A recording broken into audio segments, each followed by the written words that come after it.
Seperti kisah Barsiso yang diceritakan bahwa dia didatangi seseorang yang serupa iblis begitu ya. Cerita para salaf begitu. Orang-orang soleh begitu diceritakan bahwa Barsiso ini adalah orang yang rajin ibadah kepada Allah Subhanahu wa taala. Kemudian semakin rajin seorang itu beribadah, tentu semakin besar juga setan yang datang kepadanya. Itu emang sudah begitu.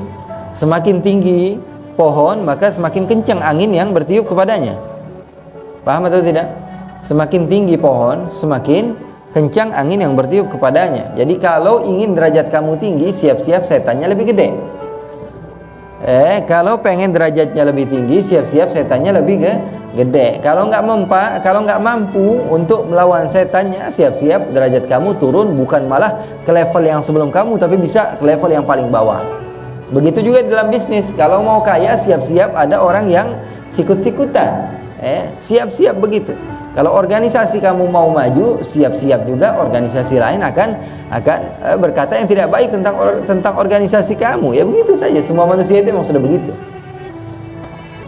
Akhirnya Barsiso bingung. Barsiso ini rajin ibadah, tapi dia katakan waktunya makan saya makan, waktunya minum saya minum, waktunya istirahat saya istirahat. Tapi ini kok ada orang musafir datang ke tempat kami, tidak ada makan, tidak ada minum, tidak pakai tidur, dia ibadah saja, kerjaannya nangis saja, padahal itu setan. Barsiso mendekat kepadanya, kemudian bertanya, apa kuncinya wahai Syekh? Kenapa kamu bisa khusyuk sekali dalam beribadah? Apa kata setan ini? Wahai Barsiso, saya ini mengatakan kepada Allah, ya Allah, minta ampun, minta maaf, istighfar, saya banyak dosa. Saya pernah melakukan zina, saya pernah minum minuman keras, saya melakukan hal-hal yang tidak baik, saya melakukan hal-hal yang dilarang oleh Allah. Maka ketika saya minta ampun kepada Allah, ya Allah, saya minta ampun kepadamu karena saya pernah melakukan ini, pernah melakukan itu. Sementara kamu beristighfar kepada Allah, minta ampun kepada Allah, dosa aja nggak pernah ngelakuin. Kira-kira bisa khusyuk nggak? Misalnya kamu berjumpa dengan teman kamu, tiba-tiba maafin ya, padahal nggak pernah ketemu sama sekali, misalnya. Atau bukan sama teman kamu, sama orang yang belum pernah kamu kenal, tiba-tiba berjumpa di majelis ini, tiba-tiba maafin saya banyak sekali dosa, banyak sekali kesalahan kepada kamu. Kira-kira orang gila atau bukan itu? Gila lah, nggak nyambung.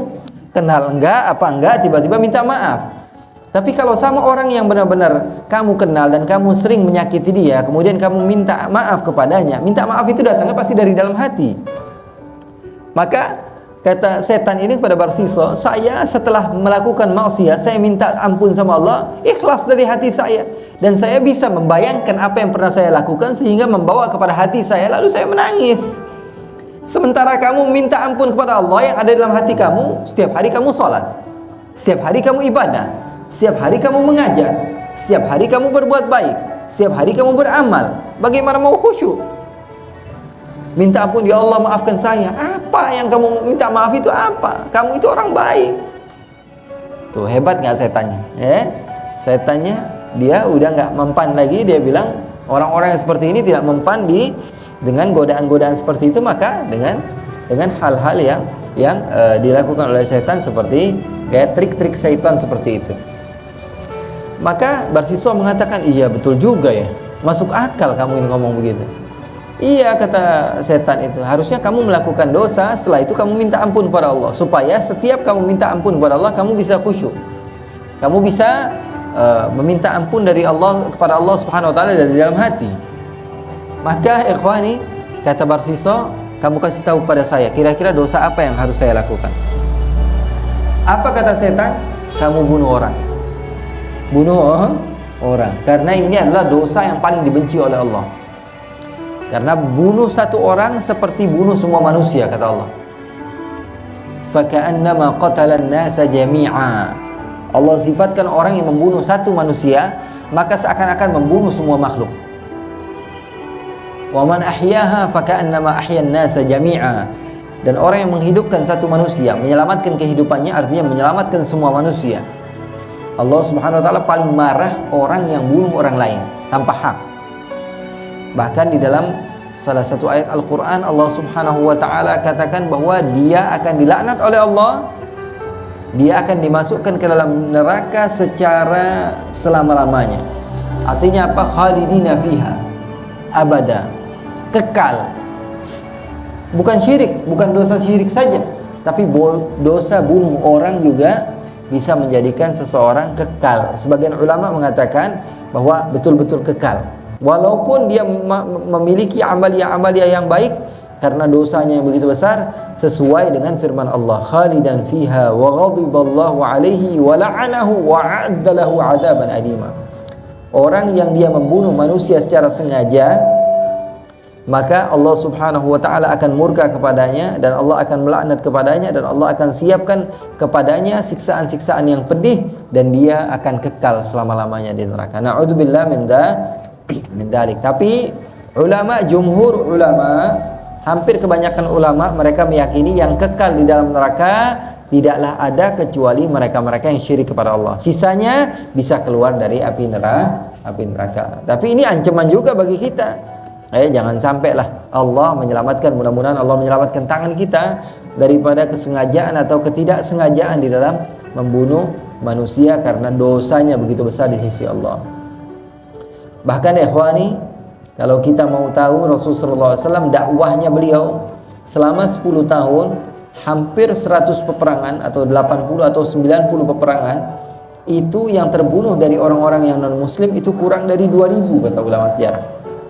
Kurang dari 2000 selama 10 tahun, dan hampir 100 peperangan. Bayangin, kalau kita dalam satu peperangan mungkin udah ribuan orang yang meninggal. Ini hampir 100 peperangan, dari jumlah musuh-musuh Rasulullah yang jutaan, tidaklah meninggal di antara mereka, kata ulama, kecuali kurang dari 2000 manusia. Artinya apa? Memang Rasulullah SAW itu tidaklah, dan para sahabat manhajnya tidaklah mengecam, tidak mengancam, mengajak dan mengajak dan mengajak. Ketika orang tersebut sudah melawan Rasulullah, baru Rasulullah lawan. Itu juga dengan rahmah, dengan kasih sayang.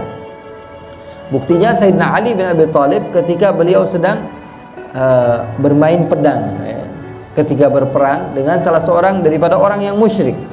Ketika itu orang musyrik sudah terjatuh, Sayyidina Ali hanya tinggal membunuh saja.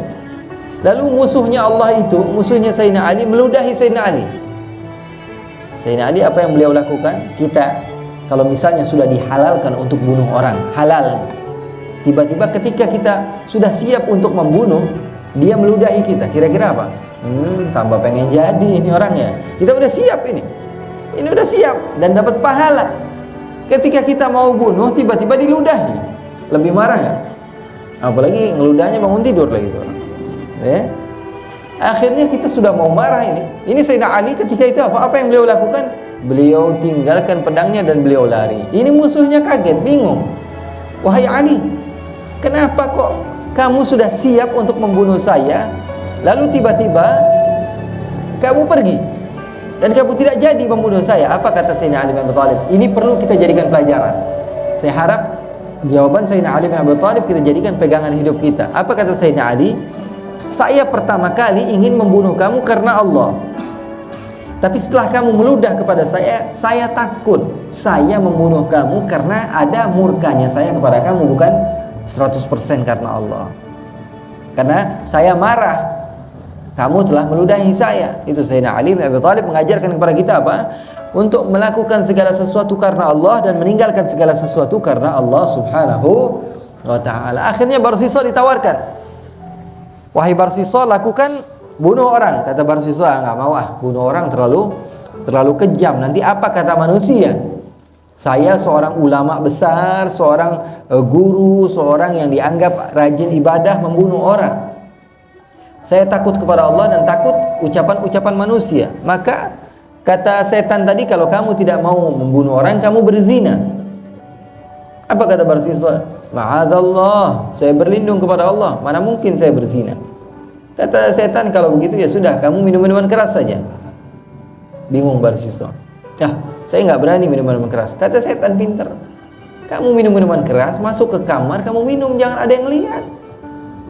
Habis itu kamu mabuk, kamu kunci pintu. Jangan sampai ada orang yang berjumpa dengan kamu. Setelah itu kamu mandi, kamu bersih-bersih, minta maaf sama Allah, minta ampun pada Allah. Setan, benar gak?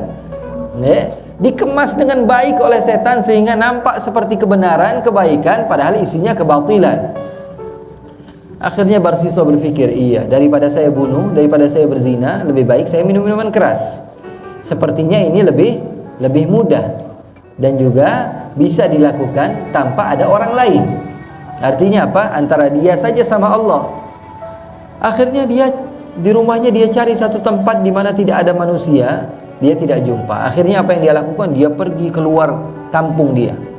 Sampai di satu tempat di situ dia mengira bahwa tidak ada lagi orang yang mengenal dia. Dia cari warung minum-minuman keras. Dia duduk, dia melihat warung itu nggak ada siapa-siapa kecuali orang yang melayani dia, yang menuangkan minuman tersebut, dan ternyata wanita. Akhirnya apa? Barsiso mengatakan, berikan saya minuman sedikit saja. Akhirnya diberikan minuman. Ketagihan, berikan sedikit lagi, berikan sedikit. Habis itu berikan sedikit lagi, berikan sedikit lagi. Akhirnya dia setelah minum dia mabuk. Apa yang dia lakukan? Dia berzina dengan wanita tersebut. Setelah dia mabuk, dia berzina dengan wanita yang di warung tersebut. Setelah berzina dengan wanita yang ada di warung tersebut, suaminya datang, marah.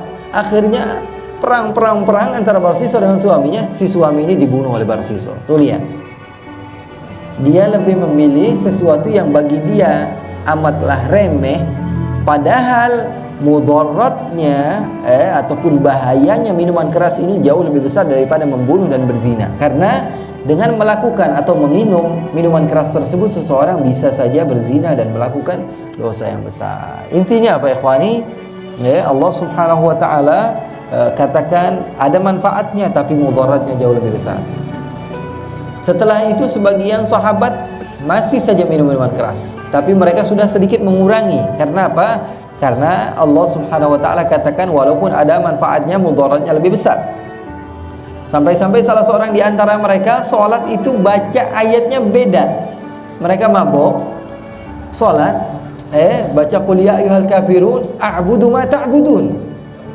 Saya menyembah apa yang kalian sembah. Sebagian lagi di antara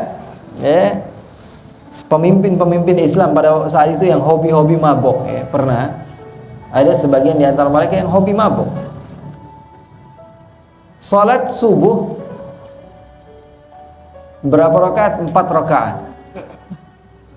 Karena mabuk, masih mabuk, bawaan mabuk, malam dia begadang sama teman-temannya, pagi dia ngimamin salat subuh. Karena dia seorang amir, maka salat pada zaman khilafah Sayyidina Uthman itu, salat dia berapa? 4 rakaat. Lalu sebagian sahabat yang datang bilang, "Hei fulan, kamu itu salatnya 4 rakaat." Apa dia sambil tertawa, dia bilang, "Hal azidukum?" Kenapa kalian kurang? Saya mau tambah lagi. Bahaya sekali minuman keras itu. Nampaknya seperti hal yang remeh, padahal bahayanya naudzubillah min dzalik. Mudah-mudahan Allah jaga kita, jaga keluarga kita, jaga anak-anak kita, jaga orang-orang yang kita cintai dari minuman keras. Ikhwani, akhirnya gara-gara ada sebagian sahabat yang ketika itu minum minuman keras, berarti bukan hal yang menjadikan sahabat itu buruk. Tidak, karena apa? Pada saat itu memang tidak diharamkan kok.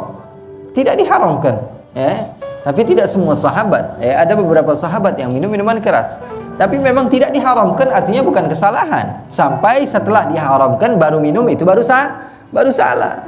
Kan sesuatu yang halal. Seperti sahabat yang beriman kepada Allah Subhanahu wa ta'ala sebelum adanya perintah sholat. Mereka nggak sholat. Bukan mereka adalah orang yang jahat, tidak. Memang belum ada perintahnya dan belum ada larangannya. Artinya bukan kekurangan bagi mereka. Mereka tetap menjadi insan yang utama di sisi Allah. Akhirnya ikhwani, setelah itu Allah Subhanahu wa ta'ala firmankan lagi, la taqrabus salata wa antum sukara. Jangan mendekati salat selagi kalian masih mabuk. Allah larang.